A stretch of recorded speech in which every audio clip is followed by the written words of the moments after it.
Hello friends, welcome to our a fresh new blog. आज थिला Sunday, छोट to बड़ पर्यंत समस्त फेवरेट डे संडे।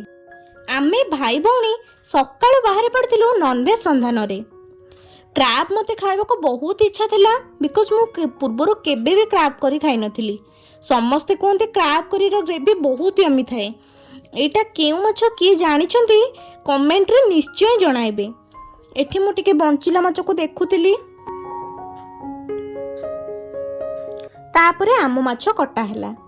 एठी मु भाई को कहूली माछ सब को राउंड पीस काटिदेबे आ मुंडरे गोटे कट मार्क लगे देबे बोली। तापरे आमे सेटू किछि पित्त आनिथिलु। माछर पित्त काहा को सब पसंद निश्चय जणाइबे कमेंट रे।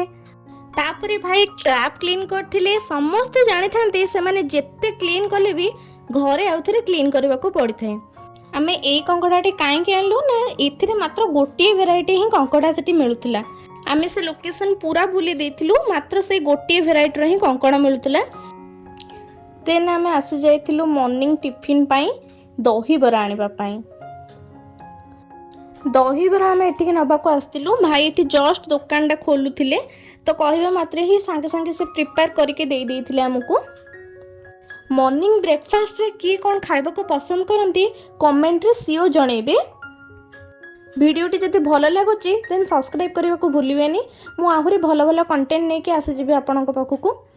तापर हमर एठी रेडी हो गला तो आमे पळे आसलु बरा और काकरा नबा पई। बरा काकरा तरकारी नहीं कि आमे आसीथिलु घर को।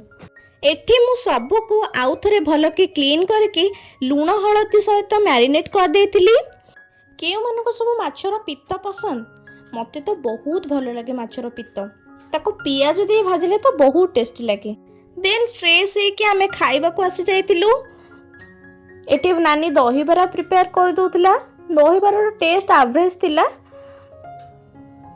बरा काकेरा और तरकारी देखि पारछे। देन मु गोटा हाफ एप्पल खाइ के आसी जाइतिली माछ भाजीबा पाइका। माछ आलू को भाजिला भितरे बहु रसुन अदार पेस्ट प्रिपेयर कर देथिले। शिला बटार तो किछि अलग टेस्ट थाए, सेति आमर पियाज रसुन सब शिलरे बटा जाए। तो ये अदा रसुण पेस्ट प्रिपेयर हो जाता। मुझे आसी क्रैब को फ्राए करने। क्रैब को फ्राए कर देती भल से।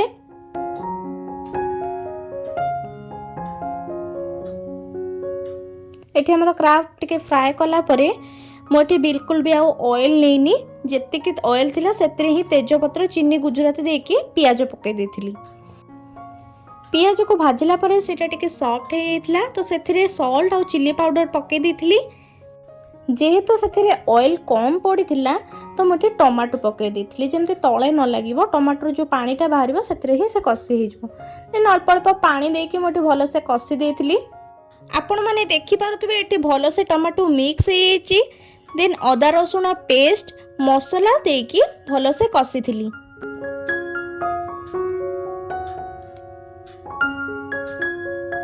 तापरे क्रैब आ आलू पकेकी आउ टिके कषि देथिली। भल से मसला सह मिक्स हो गला परे सेतिरे पानी देकी ताको फुटिबा पई छाडी देथिली। देखंतु एटी क्रैब करी हमर रेडी हो जाइछि। तो आमे आसी जाइथिलु तापरे खाइबा पई। आजिर लंच रे थिला माछर पित्त भजा, क्रैब करी आ माछ चकटा। माछर सब कंटा काढी देथिली।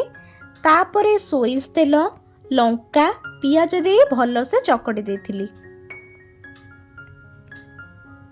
ए माछ चकटाटा पखाळ सहित हो कि गरम सहित हो खाइबा को बहुत टेस्टी लगी थाए। देन आमर लंच प्रिपेयर हो जाइतिला। सबुर टेस्ट भल थिला। क्रैब कर भी बहुत टेस्टी होइतिला। मोर फास्ट एक्सपीरियंस भलरे जाइछि। तो नेक्स्ट टाइम जब भी मु कंकड़ा खाइबे आ मते डरिबार नाही। मते कंकड़ार फ्लेवरटा पूरा चिंगुड़ी बड़ चिंगुड़ी जमती खाइले फील हुए सेटा ही लागितिला। तार जो मांसटा रहउछि बहुत टेस्टी ही लागितिला। देन आमे खाइकी सोई जाइतिलु। इवनिंग रे चाहा नहले कोन हबनी तो मु आसी जाइतिली चाहा बनेबा पई। क्षीर फुटिला भितरे मु तेजपत्र पकई देतिली। अदा और गुजराती को छेची देतिली। देन चा पत्ती चीनी मरीच गुंड देकी प्रिपेयर कर देतिली हमर टेस्टी टेस्टी चा।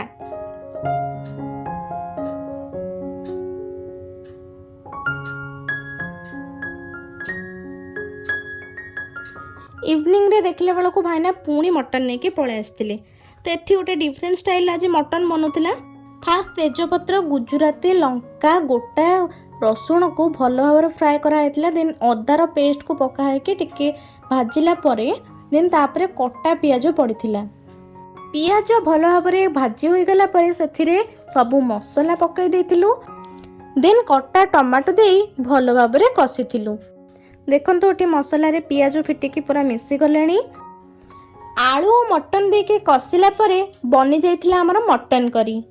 तो आपण मैंने देखिपे ग्रेवीटा केते यम देखा जाउची। तो मुझे रुटी खाई नानी ये भात खाईला। वीडियोटी जदि भल लगी please do like share and subscribe and don't forget hit the bell icon press all. रहिली नमस्कार। Thanks for watching.